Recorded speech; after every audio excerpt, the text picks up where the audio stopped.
Eccola, la Fiat 500. È proprio la piccola grande vettura. Interessante sotto qualsiasi punto di vista. Graziosa, vero? La 500 si intende. Potete guardarla dall'alto in basso e non si sentirà affatto in soggezione. È scattante veloce e tiene la strada benissimo. The idea of this research of working on translation and language in advertising stems from an interest that I have in analyzing the language of advertising in all its forms, from a psychological and persuasive point of view to its more purely linguistic and semiotic features. Advertising is more and more present in our daily lives. We can find it on television, on the radio, in newspapers, on the web, at the cinema, on buses, on billboards, in the streets. Every day in our world we are inundated with advertising messages. Così l'azzurro del cielo vi sarà compagno di viaggio.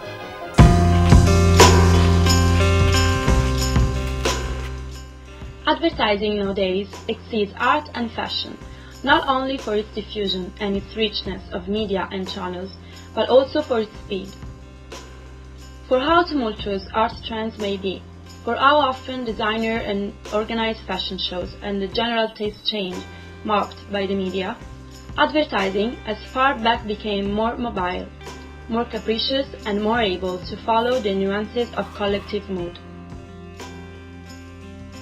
Always covered by the waves of a constant and seemingly unstoppable change. If an artistic movement can last few years, and a fashion season lives for one season only, the life of a commercial, a billboard campaign, or newspaper ads is measured in weeks, or even days. Advertising changes quickly, and its movement has a great impact on the viewer. The images of beauty we carry with us, the taste of landscape we cultivate, the bodies we love, the emotion we try to live, come more from advertising than from any other source. More than art and religion, more than the means of mass communication, cinema, television, or newspaper.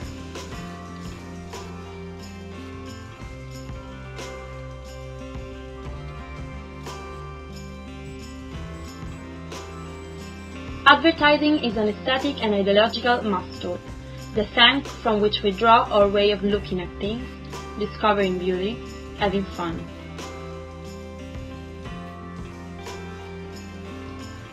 This thesis aims to study and to delve into the linguistic, translation and intercultural aspects of advertising messages, of the present and the past, that have been translated into English, Italian and Spanish, demonstrating the impossibility of translating the same message into other languages, without having taken into account the country, the culture and the consumer society, and therefore acting in contrast to this trend towards a linguistic globalization that is becoming more widespread in advertising text, promoting instead localization at the translation level.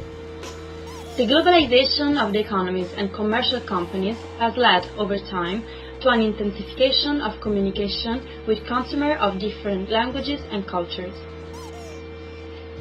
In the context of international marketing strategies, advertising plays a key role.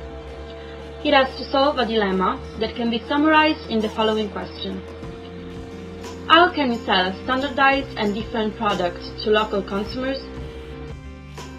The strategy of international advertising is to use the same communication strategy in all the countries involved.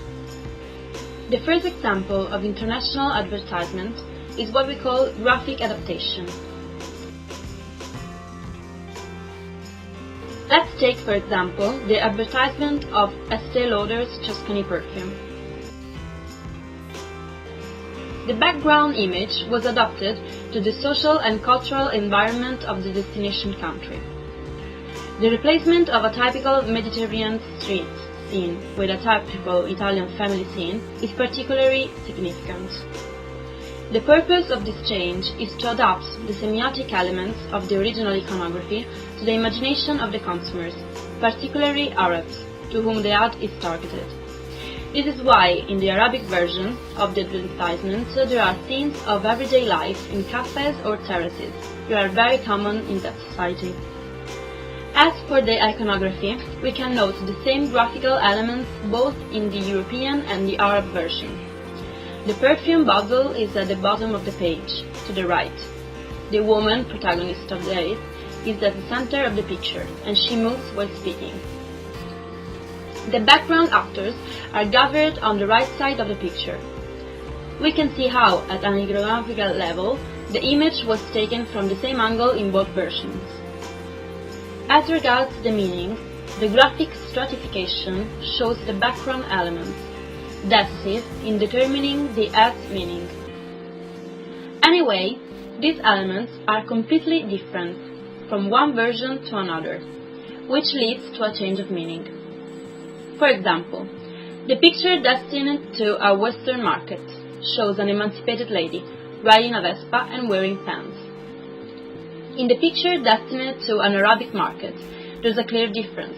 The woman walks wearing a long skirt.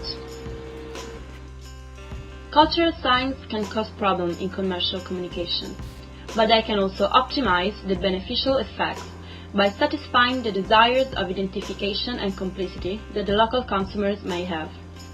I'd now like to present a few examples of bad ad translations due to a lack of checks on compatibility, adaptation of the brand, slogans, and advertising messages.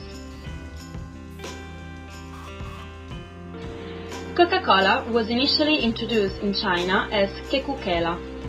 Once the posters were printed, they realized that the phrase in Chinese meant "bite the wax tadpole" or "heifer filled with wax," depending on the dialect. As a result, the company examined the 400,000 Chinese characters of the alphabet, finding one solution that sounded alike, Coca-Cola, which can be approximately translated as happiness in the mouth. The Swedish car magazine Fart, which in Swedish means click, was very famous in the country in the 50s and 60s. When its expansion led it to cover international events and try to expand on the English-speaking markets using the word fart, the company realized that a compatibility check of the brand name in English would have avoided the magazine to be met with ridicule with an English-speaking audience from whom the word fart definitely don't mean quick.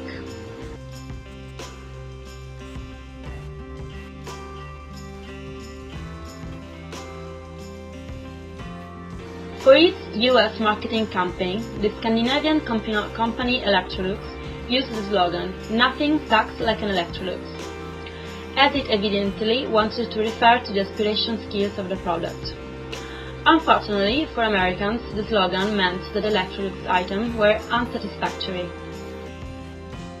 When American Airlines decided to promote the new first-class leather seats on the Mexican market, decided to literally translate the English slogan "flying leather," turning it into "vuela en cuero," which in Spanish sounds pretty much like "vuela en cueros," fly naked. When Parker Pen marketed a new type of ballpoint pens in Mexico, the company searched for a literal translation of the slogan, "It won't lick you in your pocket and embarrass you," and decided that the Spanish translation would have been "No te embarazará chorreándose en tu bolsillo," which in Spanish means "It won't lick you in your pocket and make you pregnant." In Spanish, the verb embarazar means to make pregnant. In these cases, there is a clear lack of checks on the translation's compatibility on a geolinguistic market that is different from the original one.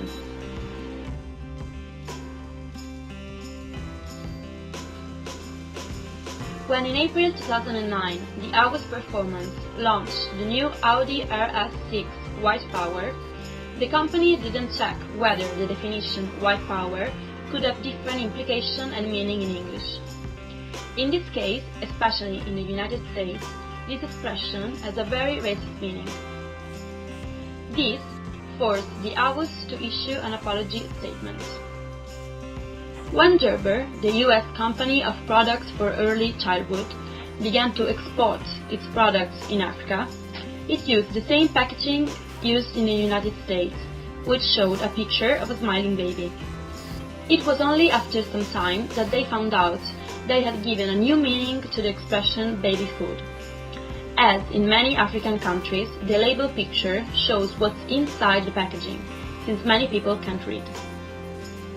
In a situation of market globalization, as the one in which we live today, the decision to translate or not to translate an advertisement becomes strategic from a marketing point of view. The translator in this field is of fundamental importance, since the success of the campaign depends on him or her.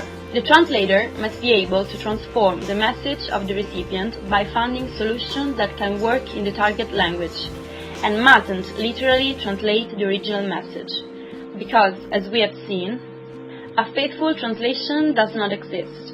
An advertisement must not be translated, but written. Translation is good for a poem, where the primary task of the translator is to respect the original text.